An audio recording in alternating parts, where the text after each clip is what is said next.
Carnet d'avenir, chronique de futurhebdo.fr.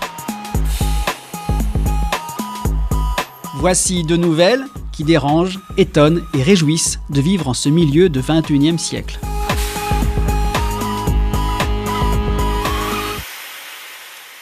Extrait des débats traitant de la question de l'humanité du clone de l'homme. Propos tenus le 6 décembre 2063 par le président du Conseil planétaire des confessions théistes.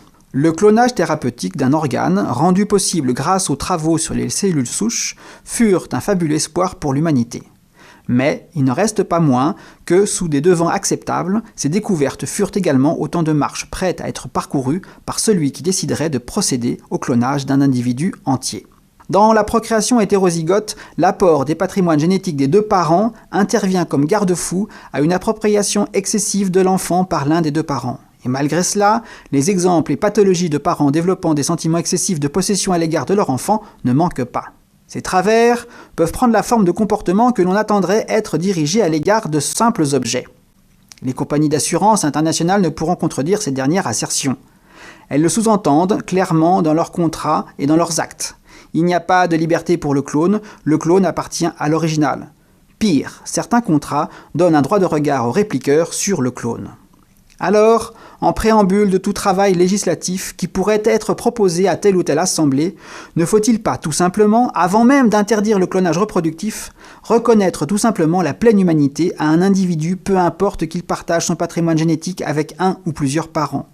Mieux encore, pourquoi ne pas inclure en préliminaire de la Déclaration universelle des droits de l'homme, qu'est concerné par cette dite déclaration, tout individu déterminé dans son humanité par son patrimoine génétique identifié, nous partageons tous les mêmes bases génétiques, sans regard sur les moyens et techniques ayant présidé à sa conception.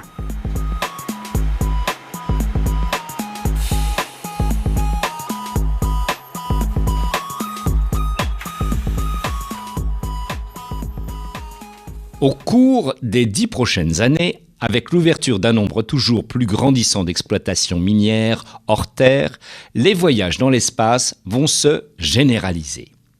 Les agences de recrutement spécialisées dans les personnels spatiaux sont d'ores et déjà submergées de candidatures pour des postes de mineurs, de géologues et de camionneurs de l'espace. Une question se pose. Qu'est-ce qui pousse ces personnes à passer 3 à 5 années de leur vie dans un voyage qui sera loin d'être un séjour d'agrément ? Le sommeil contrôlé, toujours appelé hibernation, est sorti des laboratoires pour faire partie de l'arsenal médical à disposition des voyageurs. Mais les solutions techniques pour répondre aux conditions d'exploitation minière dans l'espace en sont encore à chercher un juste équilibre. 2 solutions parmi d'autres.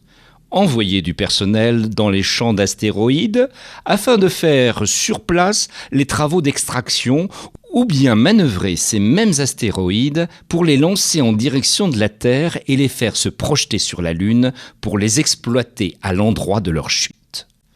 Une chose est sûre, il faudra envoyer du personnel dans les champs d'astéroïdes afin de construire les premières stations, ces camps de base indispensables aux futurs mineurs.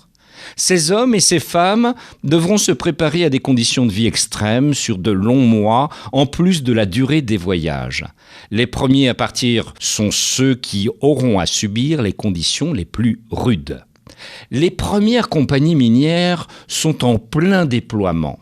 Les développements des programmes d'exploitation se concentrent sur la ceinture d'astéroïdes. Un consortium international s'est entendu pour faire de Cérès un port franc. C'est l'un des plus gros astéroïdes de cette ceinture située entre Mars et Saturne.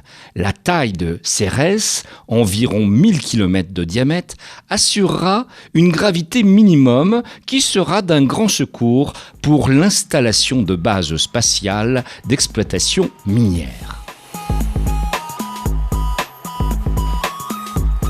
Rendez-vous la semaine prochaine pour d'autres nouvelles de notre futur immédiat.